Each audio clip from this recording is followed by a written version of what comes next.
Est-ce que tu peux commencer par te présenter, nous dire ton nom, ton prénom, d'où tu viens et peut-être l'intitulé de ton poste? D'accord, bah écoutez, bonjour à tout le monde. Moi, je m'appelle Romain Milan, j'ai 33 ans, je viens d'une petite ville à côté de Bordeaux, donc Tresse pour D'accord. être exact, mais je pense que ça a parlé à personne. Donc c'est une Je petite connais ville pas. à côté de Bordeaux, je suis né en 88, donc, et je D'accord. suis responsable d'agence dans une société qui s'appelle Gédimat, plus précisément Gédimat Labenne-Rougier. Alors déjà pour commencer, est-ce que tu peux nous expliquer ce que fait cette boîte? Alors, c'est un négoce du bâtiment. Donc, on vend à des professionnels ou des particuliers des métiers des matériaux de construction ou de D'accord. rénovation, comme des blocs, comme des lames de terrasse, comme du sanitaire. Voilà, on fait tout un package de produits pour les artisans. D'accord, donc ça peut être, c'est de la matière quoi, le plus souvent c'est, Exactement. d'accord, donc ça peut être Autant par pour les exemple du professionnels que pour les ciment. particuliers. Pardon? Autant pour les professionnels que pour les Plutôt pour les particuliers. professionnels? Ah d'accord. OK, Autant très pour l'un bien. que pour l'autre. Do D'accord, OK. OK, c'est très clair et donc tu es chef d'agence. Est-ce que tu peux nous résumer? Je sais qu'après on rentrera dans le détail, et on comprendra, concrètement ce que tu fais, mais juste pour ceux qui voient pas du tout ce que c'est un chef d'agence, tu peux expliquer un peu? Qu'est-ce que c'est une agence déjà pour commencer? Alors, une agence, c'est une boutique physique, c'est-à-dire qu'on a un site avec un magasin et un parc. Mmh mh. Et je dois gérer ce site et aussi l'ARH avec les personnes qui travaillent dans ce site. Et donc, en fait, je suis le lien entre ma hiérarchie avec des personnes qui sont à la direction et OK, donc en l'agence, en gros, tout Gédimat, c'est simplement. un grand Donc, je suis le gérant de ouais, cette agence. en gros, Gédimat, c'est un grand groupe et vous, vous êtes, une antenne, vous Exactement. êtes, un lieu, très précis et toi, tu gères ce lieu et il y a plein de gens qui travaillent, de manière générale et j'imagine que vous travaillez donc à l'échelle, régionale, vous? Et en fait, Gédimat, en France, il y en a à peu près 600. D'accord, OK. Euh, et après, c'est divisé en secteurs. Et dans le sud-ouest, on a une personne qui gère une trentaine d'agences, qui est le PDG de Gédimat Labenne-Rougier. Et dans ces 30 agences, il y a Fronsac, là où je suis. Donc moi, je suis le responsable uniquement de l'agence de Fronsac. OK, OK, c'est très clair. Bah, écoute, Voilà. merci, beaucoup pour cette première, présentation. On va rentrer dans le détail de ce que tu fais et on va commencer, en fait, à expliquer ce que tu fais concrètement au quotidien et tu as pour nous, divisé tes tâches en 4 grands ensembles. Alors bien sûr, ça c'est un résumé, ça nous permet de nous mieux comprendre. On imagine quand tu es en tant que chef d'agence, tu es amené à faire beaucoup de choses différentes qui Mhm. divergent d'un jour à un autre, d'une semaine à une autre, mais Exactement. tu as résumé ça dans des grands ensembles que tu vas nous présenter maintenant et tu commences par manager. Exactement. Ben, tout simplement, dans l'agence, nous sommes 8. Donc, on est composé de vendeurs, de chauffeurs et de magasiniers. Et Ouais. moi, je dois les motiver, je dois leur fixer des objectifs, je dois être le lien entre ma direction et les personnes que je manage. Donc, en fait, Oui. le but, c'est ben, que tout le monde se sente bien dans un premier temps. C'est aussi d'aller chercher ben, de l'intérêt à venir tous les matins travailler. Je dois les motiver, je dois chercher des petits points pour être près d'eux, faire aussi du social. Voilà, je dois les écouter, je dois leur apporter des solutions. Je dois vraiment être un liant pour qu'ils puissent travailler correctement.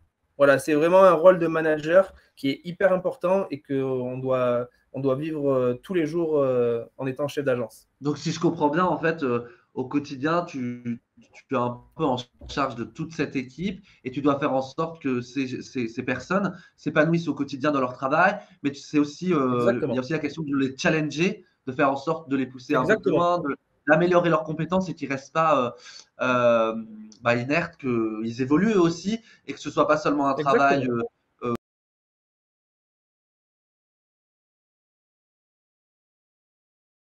Exactement. Il faut savoir on est la plupart du temps en entreprise. Donc, en fait, c'est un peu comme une deuxième famille. Et donc, il faut qu'on se sente bien. Il faut qu'il y ait une relation de confiance. Et c'est vrai que au niveau du Oui. travail. Et ça, c'est C'est très un important. mentor un peu, quelqu'un qui t'aide quand tu rencontres des difficultés, Exactement. mais qui aussi te dit, bah, là, tu pourrais faire ça, tu pourrais t'améliorer en faisant ça, enfin te donner des directions, quoi. Bien Ouais, sûr, ouais, ouais. exactement. Et bah, c'est très clair, pour la question, parce qu'en fait, Du management. souvent le chef, ça donne l'impression à ceux qui ont pas encore dans le milieu pro que c'est juste quelqu'un qui donne des ordres et c'est C'est pas le cas. intéressant voilà, c'est intéressant de montrer qu'il y a tout. C'est pas le cas. Il y a plusieurs styles de management, mais le tout, c'est de trouver le sien. Et on peut être directif, on peut être plus proche de ses équipes. Le tout, c'est que accompagner toute l'équipe pour aller sur un objectif. Ben ensuite, c'est le point important, c'est le commerce, c'est celui que j'ai mis par la suite. Et en fait, c'est pousser tout le monde pour la réussite professionnelle et personnelle. Mmh. Donc, Tu peux nous dire juste les 8 personnes, c'est quoi? Qu'est-ce qu'elles font elles?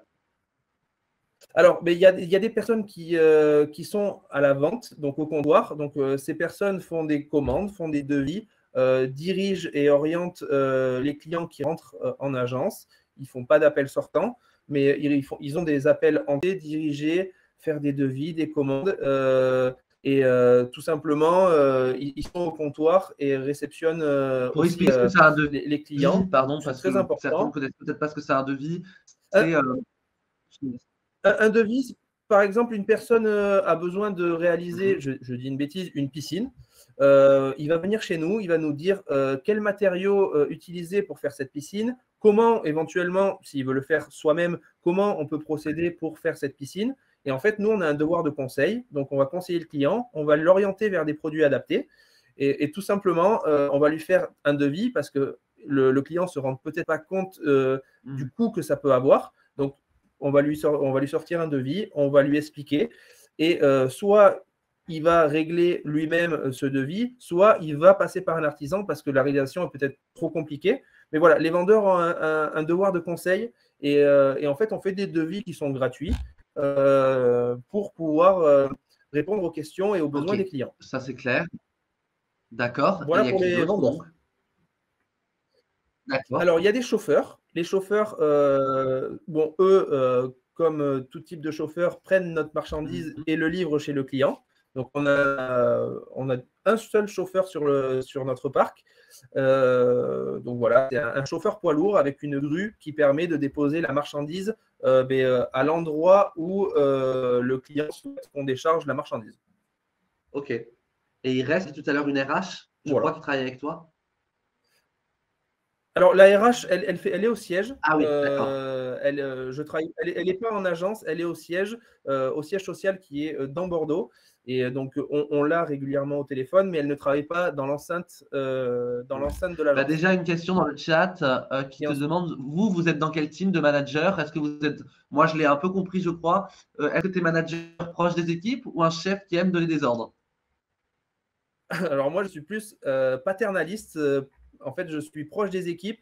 Alors, il faut donner certains ordres parce que ça fait partie aussi du job, mais j'essaye de l'amener en étant le plus proche des équipes possible, en me mettant à leur place parce que j'ai fait aussi le poste de vendeur, j'ai aussi fait le poste de magasinier. Donc, en fait, je peux comprendre des fois leur réticence à faire telle ou telle tâche, mais par contre, ouais, je suis assez proche des personnes Oui, que oui. je dirige. C'est vraiment important pour moi d'être proche. Après, il ne faut pas l'être trop non plus. C'est pas voilà, il ne faut pas qu'on ait une relation copain-copain, mais il faut qu'ils aient confiance en nous. Et moi, mon style à moi de management, ça va être Oui et d'être puis ce qui proche est d'eux. intéressant dans ton profil, c'est de montrer qu'un chef, il y a pas que des chefs qui arrivent juste à ce poste. Tu es passé par là où ils en sont passés pour arriver Bien à faire sûr, ce que tu fais. J'imagine qu'on le verra aussi, quand on verra tes études plus tard, oui, mais juste pour dire qu'un chef, c'est un bon chef, c'est aussi celui qui comprend, qui a expérimenté, le travail de ses équipes ouais, pour connaître les subtilités, les choses qui sont, bah, que tu peux comprendre que si tu l'as fait, en fait. exactement. Voilà. OK, bah, on va avancer sur ta deuxième mission, c'est tout ce qui est commerce.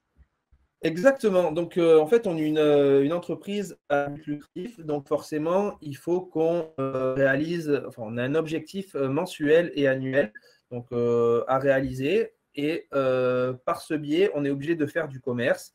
Donc, on doit être proche des clients. Et j'en parlais juste avant. quand on fait des devis ou quand on fait une commande, il faut le client, quand il vient, il a un besoin. Donc, il a besoin, peu importe la réalisation qu'il a fait, une maison, une piscine, un abri de jardin. En fait, on doit être proche de lui, on doit le conseiller, on doit aussi lui apporter une solution technique.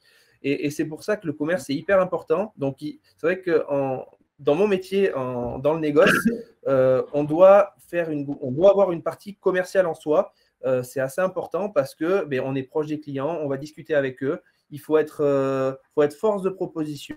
Il faut qu'on leur propose des produits additionnels pour qu'ils puissent réaliser leur projet le plus facilement possible. Et donc, en fait, on doit avoir cette relation aussi client-acheteur. Et donc, on doit leur apporter ce petit plus. Et ça apporte par une fibre commerciale. Là, ce point-là, il est très clair. Je te remercie pour ta clarté. Et ensuite, tu passes au point 3, les points sécurité, mise en sécurité et contrôle de nombreux aspects. Donc, j'imagine que là, c'est un aspect où tu dois checker que toutes les normes de sécurité sont là, c'est-à-dire qu'on répète les process, les bons process pour éviter qu'il y ait du danger, pour faire en sorte que tout le monde qu'il y ait un environnement qui soit, comment dire… C'est ça. Vas-y, je te laisse expliquer. Non, le plus près, en fait, on reçoit déjà du public. Donc, en fait, les gens qui viennent chez nous, que ce soit des particuliers, des professionnels, ils doivent, quand ils viennent, se sentir en sécurité. C'est-à-dire que je n'ai pas une palette qui est à 2 doigts de tomber sur eux. Voilà.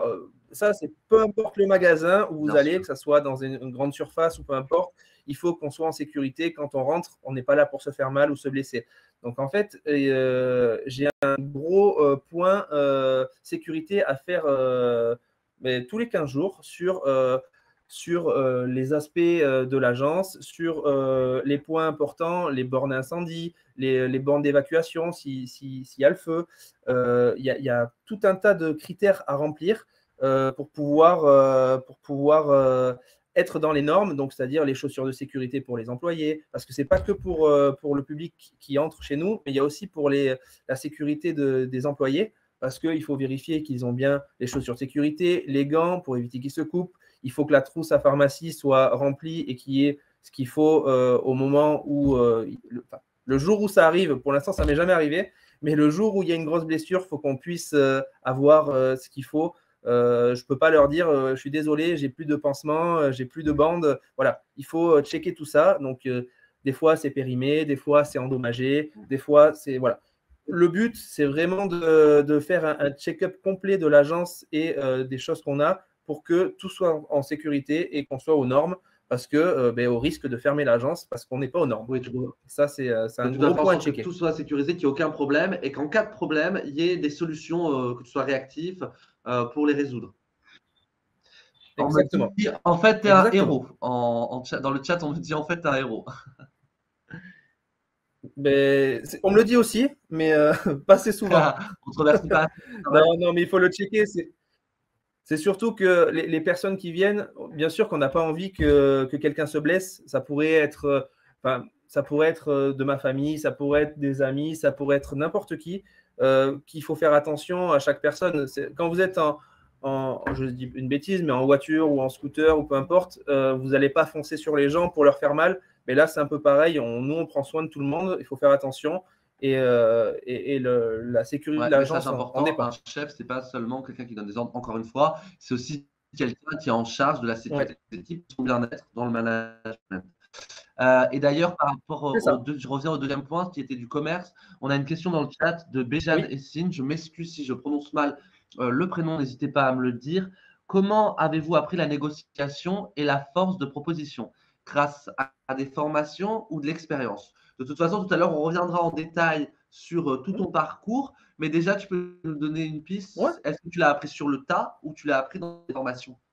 Alors, il y a de base, on a chaque personne en soi une fibre commerciale ou pas. Ça, voilà. Est-ce qu'on est à l'aise? Est-ce qu'on n'est pas à l'aise face à des personnes? Voilà, c'est déjà un aspect en soi.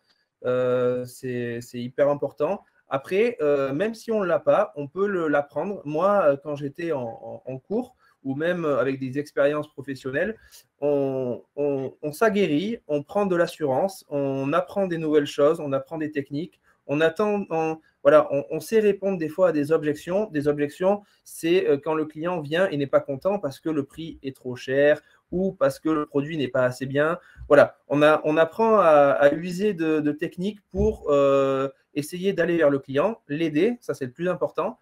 Mais il faut aussi qu'on puisse, qu'il ait une réponse. Voilà, le plus important, c'est qu'il ait une réponse.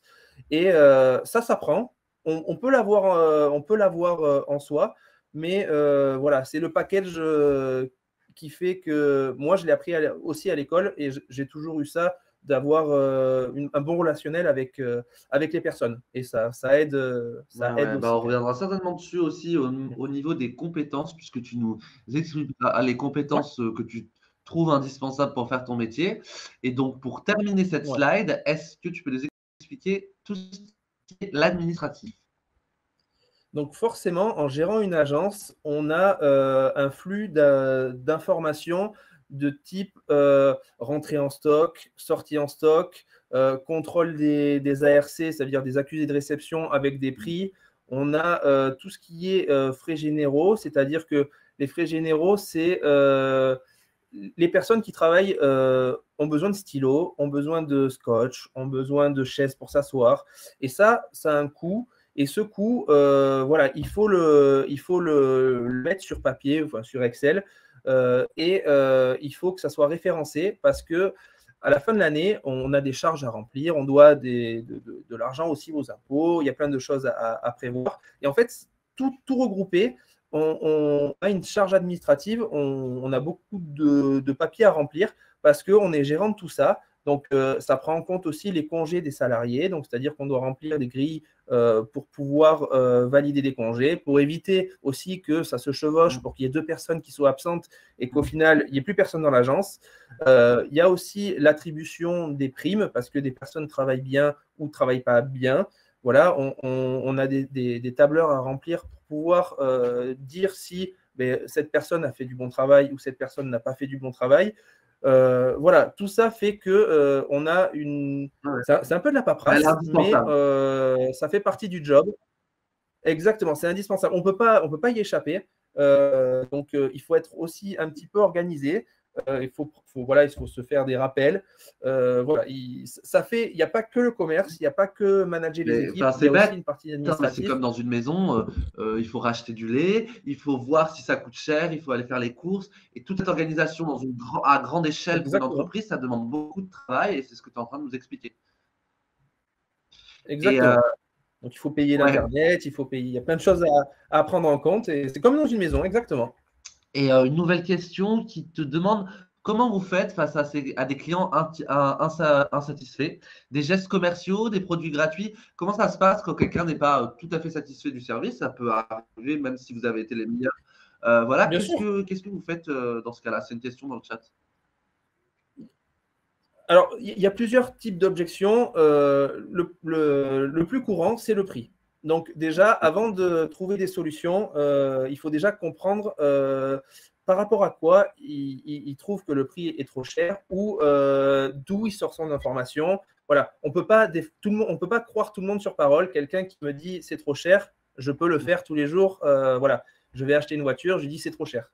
Le problème, c'est que il faut savoir, on compare par rapport à quoi, où on nous montre sur papier, on essaie de savoir le pourquoi du comment. Des fois, ça arrive que ce ne soit pas le même produit. Donc, en fait, le produit est peut-être de moins bonne qualité, donc le prix s'explique. Il ne faut pas non plus voilà, trouver une solution où que le client part toujours gagnant, parce que des fois, ce n'est pas le cas. Le client se trompe peut-être sur est-ce que le produit est mieux ou moins bien? Est-ce qu'il compare les bonnes choses? Est-ce qu'il compare les prestations ou les services après-vente? Voilà. Donc déjà, en gros, il faut savoir le pourquoi du comment. Donc, il faut l'écouter, il faut déceler le vrai du faux. Et derrière, soit on explique que sur le prix, notre produit est plus qualitatif, donc la qualité, ça se paye. Des fois, le prix n'est pas bon, et là, auquel cas, on essaie de s'arranger avec lui en lui faisant peut-être une remise commerciale ou trouver une solution. Mais c'est vraiment en dernier recours. Il faut déjà comprendre pourquoi. Il ne faut pas de suite donner aux clients du prix, parce qu'en fait, tout ce qu'on baisse en prix, nous, on perd de la marge commerciale. Donc, en fait, c'est ce qui nous fait vivre. Et si on ne cherche pas à savoir pourquoi, des fois, c'est des choses bêtes, mais des fois, il y a des raisons. Donc, il ne faut pas donner de suite la solution financière. Il faut creuser un petit peu. Après, il y a le client qui n'est pas satisfait parce qu'il n'a pas été bien renseigné. Donc là aussi, en fait, dans tous les cas, dans les objections, il faut toujours écouter le client, prendre en considération, se mettre à sa place, essayer de comprendre et derrière, lui trouver une solution. Le plus important, après, ça va être de trouver une solution. L'insatisfaction, elle y est, mais maintenant, derrière, il faut lui trouver une solution. Donc, on va se poser autour d'une table, on va discuter. Il faut que ça se fasse calmement. Des fois, on n'a pas la solution, mais on prend le numéro de la personne et on le rappelle plus tard. Il faut être patient. Si on n'a pas la solution, il ne faut pas se précipiter. On prend l'information et on le rappelle plus tard et on discute avec lui pour trouver une solution. Le plus important après, ce qui va suivre, c'est de trouver une solution. Le client, il faut qu'il soit, au final, il faut qu'il soit satisfait. C'est le plus important. Ouais, il faut trouver la solution adéquate au problème. Donc voilà pour les objections. Il faut les traiter. Surtout être à l'écoute du client. D'accord. Parce qu'on a tous été insatisfaits sur peu importe l'achat qu'on a fait. Des fois, on n'est pas satisfait et on va aller chercher quelque chose. On aime bien que quelqu'un soit à l'écoute et nous trouve une solution. Mais là, c'est pareil. C'est très clair, c'est une bonne philosophie. Merci de l'avoir partagé. Et j'enchaîne sur les questions, hein, puisqu'il y en a dans le chat. N'hésitez pas à nous dire si y a les réponses vous ont convenu. Hein. Je crois qu'elle a été très claire, Romain. Et la prochaine question, c'est est-ce que vous sanctionnez les personnes qui ne font pas bien leur travail ou peu d'efforts? C'est parce que tu disais tout à l'heure par rapport aux primes et aux congés. En fait, tu ne vas pas donner des primes et des congés à n'importe qui. Les congés sont obligatoires. Il y a 5 semaines dans l'année, donc on s'oriente vers des semaines qui conviennent à tout le monde. En soi, on ne sanctionne pas de suite une personne qui ne travaille pas ou qui ne fait pas les efforts.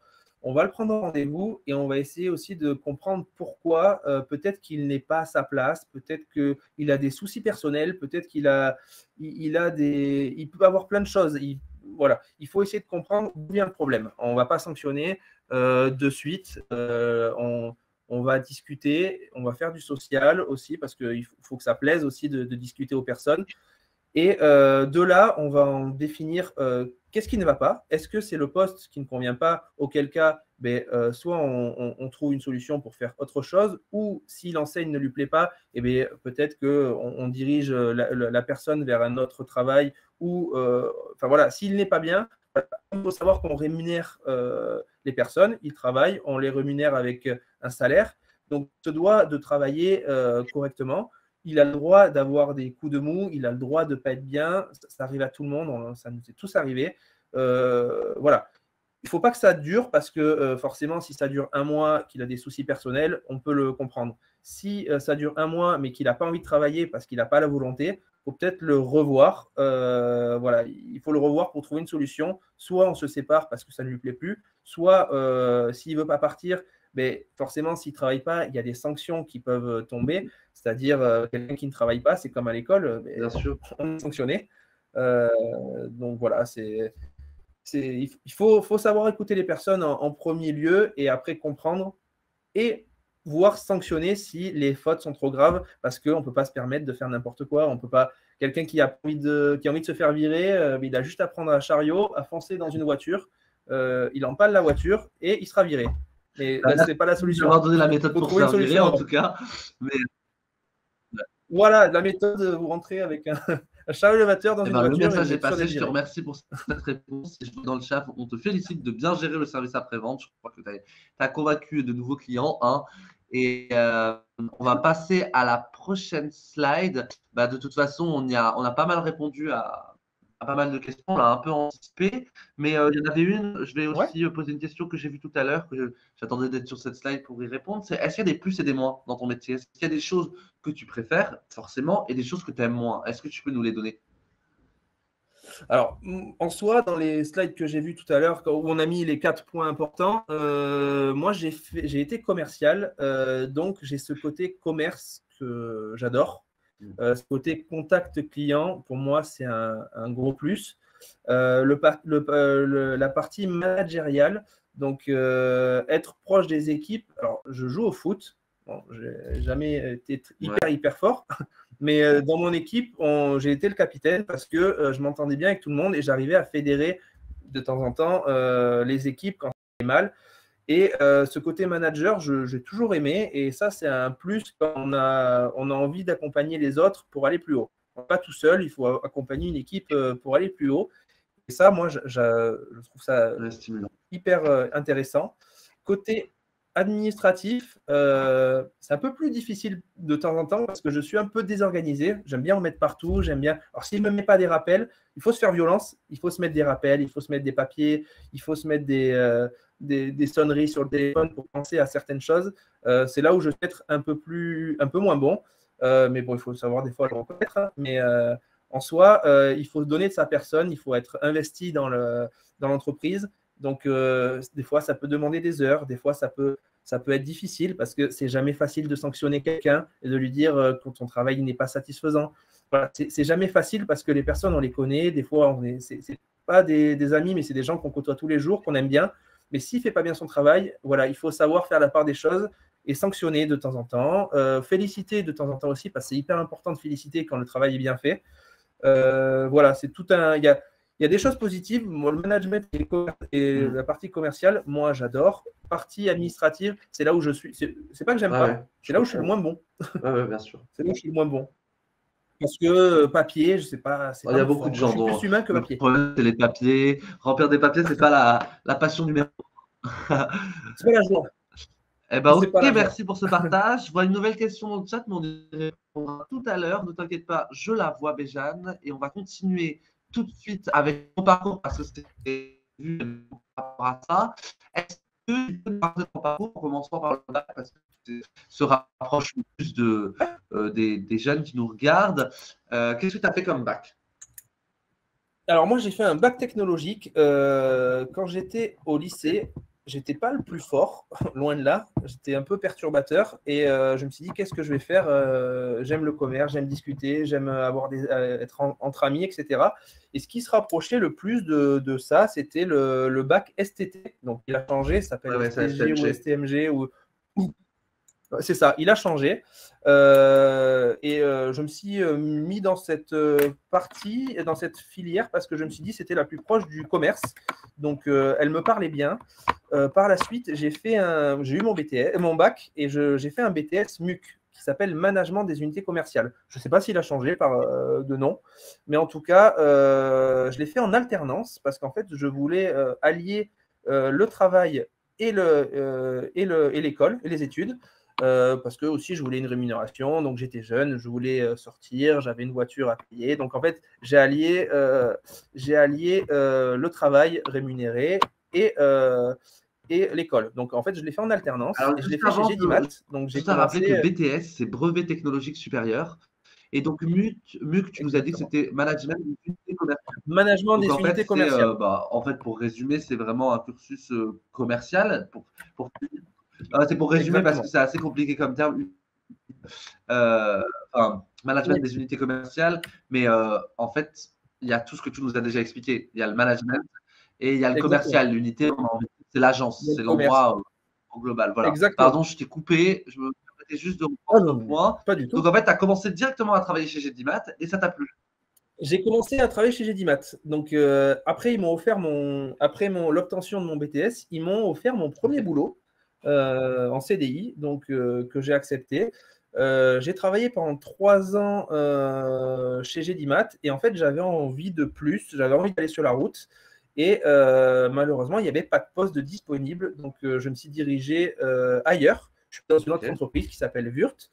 J'ai fait 1 an, ça m'a plu, mais il y avait des critères qui ne me plaisait pas. Donc, en fait, on s'est séparés et j'ai travaillé dans une autre entreprise pendant 2 ans et demi. Donc, je suis reparti du poste au plus bas pour apprendre. Et en 2 ans et demi, j'ai évolué. J'ai été commercial sédentaire, c'est-à-dire je faisais des devis en agence, mais j'étais affilié à des entreprises et je travaillais sur des devis et des commandes que pour tel type d'entreprise.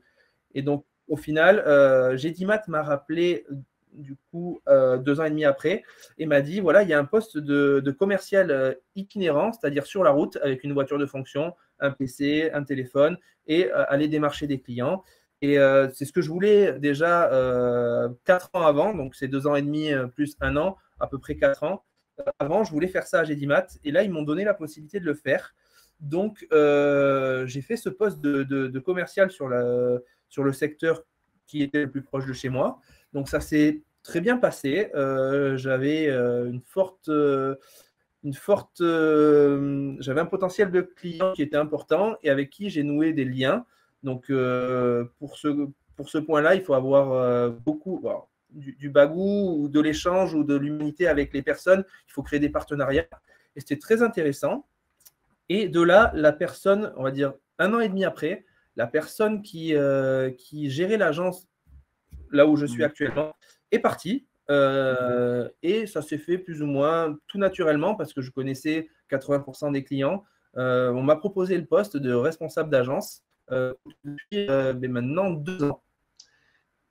Ça fait 2 ans Voilà. qu'il y est et je rebondis directement sur ça pour poser la question que j'ai vue tout à l'heure dans le chat. C'est quoi tes horaires en tant que Ouais, chef d'agent maintenant, puisque chef d'agence, pardon, parce que j'imagine que ça a évolué exactement. et les gens veulent savoir, je pense, si aussi, enfin, quelle quantité de travail tu as, est-ce que tu travailles les week-ends, Ouais. tes vacances, enfin, en fait, l'idée c'est de savoir Ouais. concrètement comment c'est ta vie en termes de temps. En fait, en étant responsable d'agence, je suis sur mon statut salarial, je suis cadre. Donc, en fait, j'ai un forfait jour, je ne suis pas D'accord. à l'heure. Donc, je peux très bien faire 30 heures comme 60 heures. C'est en fonction du travail. Alors, si vous faites 30 heures, vous n'arriverez jamais à faire ce qu'il y a à faire dans une journée. Mais en soi, vous pouvez avoir des horaires un peu flexibles. Le plus important, c'est que le boulot soit fait, c'est que vous montriez aussi à vos équipes que vous êtes le plus présent possible. Voilà, il ne faut pas venir à 9 heures et repartir à 16 heures. L'important, c'est qu'ils voient que vous êtes là pour eux. Donc moi, de manière générale, je suis là dans mon agence vers 8 heures et je repars vers 18 heures. On a une pause entre midi et 13h30. Donc, ça fait des semaines remplies. Par contre, j'ai une fille qui a 1 an, donc qui est chez une nounou. Donc, si j'ai besoin de partir pour aller la chercher ou si j'ai un impératif, personne ne m'embêtera pour aller. Voilà, je suis gérant de mon propre temps de travail. Le plus important, c'est de véhiculer à vos équipes que vous êtes présent pour eux, que vous n'êtes pas là à mi-temps. Et en soi, il n'y a pas de. On n'est pas gêné par les horaires. Il y a quand même des rendez-vous à fixer, il y a quand même des retours à faire à nos supérieurs. Mais si j'ai besoin de partir pour des urgences ou pour X choses, je peux le faire. En termes d'horaire, je travaille du lundi au vendredi. Je ne travaille pas le week-end, même si l'agence est ouverte. Cependant, quand il y a des congés, je suis le premier au front. Donc, s'il y a besoin d'être là un samedi ou de finir ou de fermer l'agence, moi, je suis impliqué dans l'agence, donc je dois y être. En fait, les horaires, c'est Non, assez et puis tu es flexible. responsable, en fait, Donc, tu es il n'y a pas responsable toi-même de ton travail. A priori, tu Exactement. n'as pas de compte à rendre à personne, si ce n'est Non, s'il y a un problème. De toute façon, ça il faut se que je sois là. verra. Et tu as des comptes à Exactement. rendre à tes supérieurs, comme tu disais tard. Enfin, je veux dire, c'est les résultats de ton agence Oui, qui comptent. si l'agence ne tourne pas bien ou s'il manque des éléments ou si je ne remplis pas le parti administratif, ils vont me dire qu'est-ce que tu as fait pendant ta Bien semaine. sûr. Alors, il n'y a pas de semaine type, mais par contre, je peux aller voir des clients et être pas loin de chez moi et rentrer chez Ouais, ouais. moi. Je peux travailler à la maison. Je peux aussi avoir des dossiers à me ramener. Ça peut arriver. Hein, si je suis en galère sur un dossier, je peux me ramener ça à la maison et travailler un petit peu plus à la maison. Voilà, c'est assez flexible. On gère son temps comme on le souhaite. Et en termes de congés, j'ai, comme tout le monde, 5 semaines par an. Je les prends au moment les plus opportuns ou en fonction de ma famille. Si ma femme Bien sûr. a des congés, on essaie de les prendre ensemble. Voilà, tout Bien naturellement sûr. comme Et un on pose une employé nouvelle question, lambda. ça amène d'autres questions. Quand tu travailles 60 heures, c'est pas fatigant. Est-ce que tu as des primes en plus?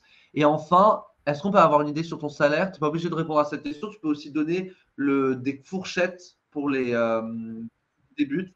Non, mais je n'ai Parfait. pas spécialement de tabou là-dessus. Donc, travailler 60 heures par semaine, ça n'arrive pas tout le temps, mais en fait, ça dépend ce qu'on. C'est surtout l'envie qu'on donne à ce qu'on fait. C'est-à-dire que quand il faut aller chercher un résultat et quand on est investi, quand on a envie de réussir, des fois on travaille un peu plus. Ça peut être comme alors moi c'est mon mauvais exemple, mais à l'école, si j'aurais voulu avoir des mauvaises notes, mais peut-être que j'aurais dû travailler un peu plus. C'est un peu ça. J'étais pas très l'école c'était pas mon fort, mais j'avais des notes correctes, mais je me doute que si je veux avoir plus, j'aurais dû plus réviser, plus apprendre. Là, au boulot, c'est un peu pareil. Si je veux atteindre mes objectifs ou réussir rapidement, je vais m'en donner les moyens. Et pour le coup, je vais peut-être travailler un peu plus ou je vais travailler différemment. Donc, c'est pas fatigant parce qu'on fait ce Oui, qui nous ça a plaît. du Alors, sens. si ça nous plaît pas, Si il ça a faut du changer de boulot. sens, en fait, tu n'as pas l'impression vraiment de travailler puisque tu vises un objectif. Ouais. C'est comme quand vous jouez à la console. Si vous jouez à un jeu qui est nul, ça va durer 10 minutes. Si c'est un jeu qui est sympa, vous allez pouvoir jouer 3 heures sans vous dire j'en ai marre. D'accord. Donc, c'est un peu ça. Donc, si ça nous plaît, et puis, en fait, si on veut réussir, si on réussit, bien sûr qu'on a des primes. On a des primes sur objectif avec des chiffres mensuels à atteindre. Donc, quand on les atteint, on a des primes en plus de notre salaire. Donc, ça peut être attractif. Donc, moi, mon salaire, je touche à peu près 2400 € par mois sans prime. Donc, j'ai quand même la voiture de fonction qui me permet d'économiser une voiture, l'essence. Ça me permet d'économiser une assurance. Donc, ça à prendre en compte. Et les primes, c'est variable. C'est en fonction du résultat. Donc, on peut très bien avoir 100 € comme 500 €. Mais là, c'est en fonction des résultats. Ok, écoute, merci pour ces réponses très claires. Hein. Y en a qui disent que ça a l'air très cool, mais un peu stressant aussi. Mais ça fait partie du travail, évidemment. Hein, ça fait partie Ça du fait jeu. partie du jeu. Donc, il nous reste 2 slides. Hein, il ne nous reste pas beaucoup de temps, mais on va avoir le temps d'en parler bien. C'est ça qui est cool. Tu nous as donné 3 compétences que tu penses indispensables pour faire ton métier et tu nous en as parlé un peu tout au long du live, mais maintenant on va se préciser. Et la première, c'est la communication. La communication, voilà. On a les équipes, il faut se faire comprendre, il faut se faire entendre, il faut pas rester dans son coin. C'est hyper important de communiquer avec les équipes, de fixer des objectifs, d'échanger avec eux, savoir ce qui va bien, ce qui ne va pas. C'est les accompagner. Et en fait, il faut être force de proposition en leur mettant des petits challenges entre eux même. On leur dit, voilà, qui c'est qui vendra peut-être un peu plus de ça, peut-être, voilà, et ça devient sympa. Et cette communication, elle est hyper importante et elle est aussi importante avec les clients parce que si on est super fermé, on sourit jamais, le client qui va rentrer, il ne va pas être hyper bien accueilli, ça ne va pas être hyper sympa. Donc, en fait, la communication qu'on va véhiculer, le sourire, le bonjour monsieur, c'est hyper important parce que sans ça, le client ne va pas se sentir bien, mais forcément, il ne voudra pas dépenser son argent chez nous et c'est primordial. C'est le savoir-vivre, quoi. Il faut être avec les personnes qu'on apprécie, il faut échanger. Donc forcément, des fois, on n'a pas le retour en face, mais il faut faire abstraction. Le client, c'est un client. Il faut l'accepter comme il est, il faut le comprendre. Voilà. Nous, il faut être le plus souriant possible. On comprend très bien la communication, ces 2 aspects. C'est à la fois entre les collègues, entre les gens que tu manages, mais aussi avec le client en extérieur. Il faut avoir un comportement professionnel. Il faut donner envie au client de Exactement. Deuxièmement, le commerce. Donc là, c'était la fibre peut-être dont tu nous parlais tout à l'heure, cette envie de satisfaire. En fait, voilà, quand on échange avec le client, quand il vient, il a forcément des besoins. Il ne vient pas pour rien. Quelqu'un va pas. Si vous n'avez pas faim, vous n'allez pas rentrer dans un McDonald's. Normalement. Mais en fait, quand quelqu'un vient chez nous, ouais, ça peut arriver. Mais quand quelqu'un vient chez nous, il vient pour une raison.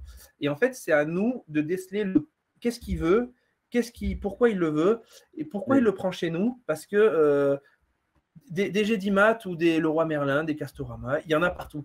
Mais en fait, s'il est venu chez nous, c'est peut-être qu'il a, il a entendu du bien de chez nous, peut-être qu'il s'est dit, il y a le produit, peut-être que c'est du prix, peut-être c'est une personne qui connaît en agence. Et en fait, il faut l'écouter, il faut échanger avec lui, il faut lui proposer des solutions. Et là, c'est vraiment la fibre commerciale qui va entrer en jeu parce que le but, forcément, est de vendre de notre côté et aussi de satisfaire le client. Donc, il faut avoir une fibre commerciale pour aussi proposer des produits supplémentaires. Pour, par exemple, il va avoir besoin, je dis une bêtise, de ciment, etc. Mais il lui faut peut-être une pelle, un râteau, un seau. Et ça, il n'est pas peut-être venu à la base pour ça, mais nous, on est là pour lui faire penser. Et voilà, c'est essayer de chercher un peu plus que ce pourquoi il est venu. Et donc, ça peut ne pas lui convenir, mais il a pu oublier. Et en fait, il va être satisfait de la prestation parce que commercialement, on lui a apporté quelque chose. Et si c'est pour aller chercher un sac de ciment, eh bien, il va à Leroy Merlin, il le met sur son caddie, il se sert tout seul et il part.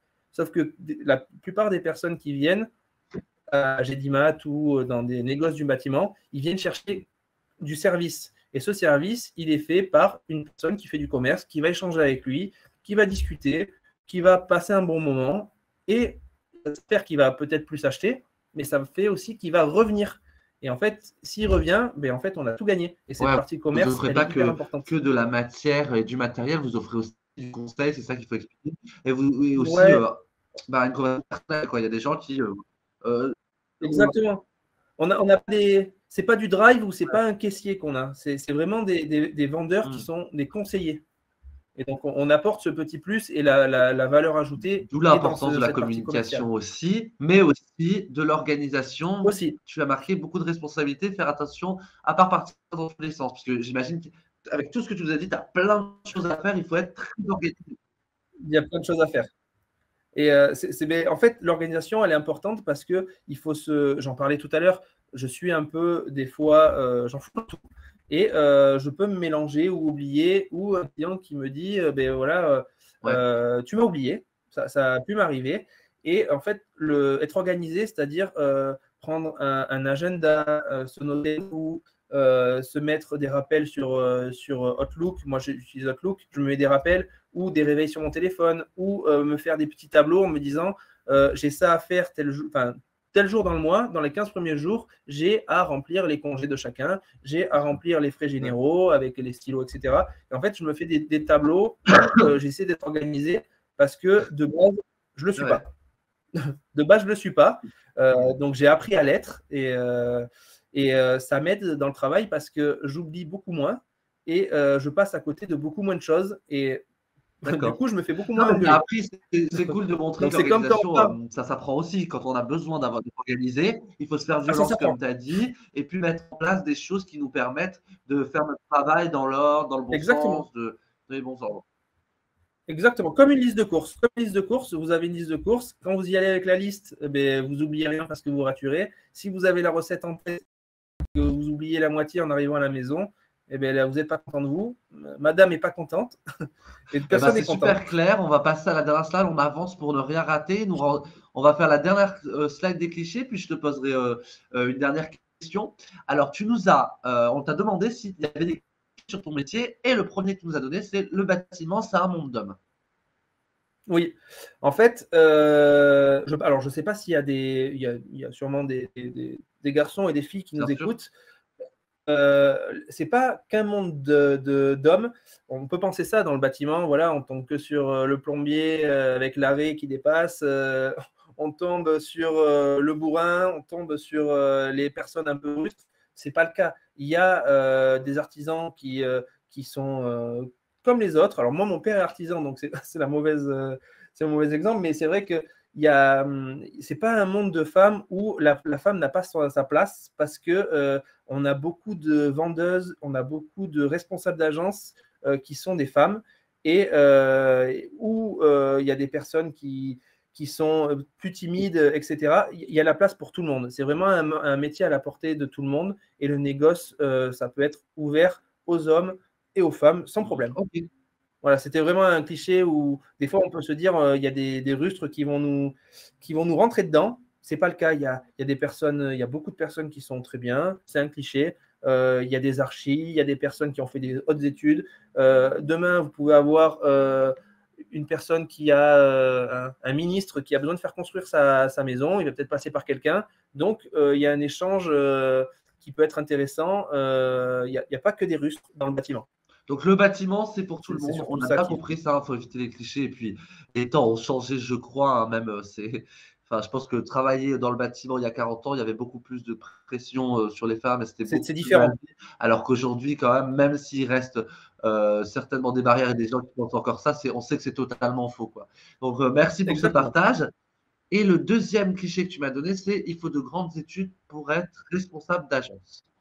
Ben, moi, le premier, quand j'étais jeune, je me disais, un responsable d'agence, il a forcément, il sort de grandes études, ou il a fait des grandes choses, ou pas forcément. Moi, j'ai fait un BTS, donc je pense que c'est maintenant un bac+2, c'est à la portée de beaucoup de monde.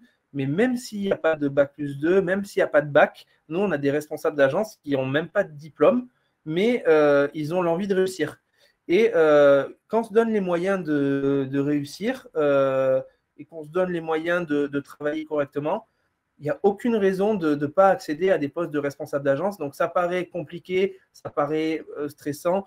Si on se donne les moyens, tout le monde peut y arriver. Il ne faut pas s'arrêter à se dire ben moi, je n'ai pas fait d'études, je ne serai jamais responsable. Non, ce n'est pas le cas. Si quelqu'un travaille bien, se donne envie, a un bon contact avec des clients, a un bon contact avec les personnes, si on est sympa, on arrive à amener ses équipes à travailler sur soi, il n'y a pas besoin d'études, c'est en soi. Certes, les études, ça va servir, ça va nous apporter des outils supplémentaires, mais le plus gros parcours à faire, le plus gros travail à réaliser, il est sur soi-même. Si on veut réussir, il n'y a aucune limite.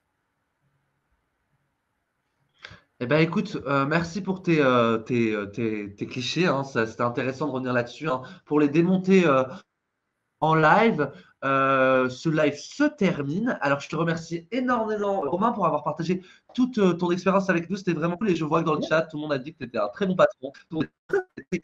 Donc ça, c'est super, super sympa de ta part d'avoir partagé tout ça. Je vais poser juste une dernière question peut-être. Est-ce que c'était le rêve que tu voulais faire enfant? Je l'ai vu dans le chat tout à l'heure, cette question, parce que les plus jeunes se demandent si le métier qu'ils veulent faire actuellement, ce sera le métier qu'ils feront demain, tu vois. Non, pas Donc c'est forcément. intéressant. Déjà, je voulais être footballeur, mais ça n'a pas marché. Non, non, Ligament non. croisé. Ouais, j'ai fait les croisés, donc du coup, j'ai pas pu accéder. Non, non, j'aurais aimé être sportif, mais même plus jeune, ça ne l'a pas fait. Puis j'ai pris du poids en plus, donc c'est foutu. Mais en soi, je me suis jamais dit, en étant jeune, je veux être responsable Oui. d'agence. Je me suis toujours dit, voilà, j'aime avoir ce contact avec des personnes. J'aime diriger aussi telle ou telle personne pour, en fait, à plusieurs, on va plus loin. Une expression, c'est seul, on y va plus vite. Et à plusieurs, on va plus loin. Moi, j'aime bien englober des personnes avec moi et aller vers un but précis. Et voilà, je ne m'étais pas dit, plus jeune, je serai responsable d'agence. Ça se fait au fil du temps. J'ai pris de l'assurance dans les métiers que j'ai exercés. Petit à petit, voilà, c'est venu en me disant, j'ai le potentiel, je peux y arriver. On m'a offert la possibilité de le faire. Et maintenant, à moi de prouver que je peux le faire. Donc, en fait, c'est vraiment voilà, une envie personnelle au fur et à mesure du temps. Bah, écoute, merci beaucoup, Romain, pour ce dernier mot. J'espère que c'était une bonne expérience pour toi.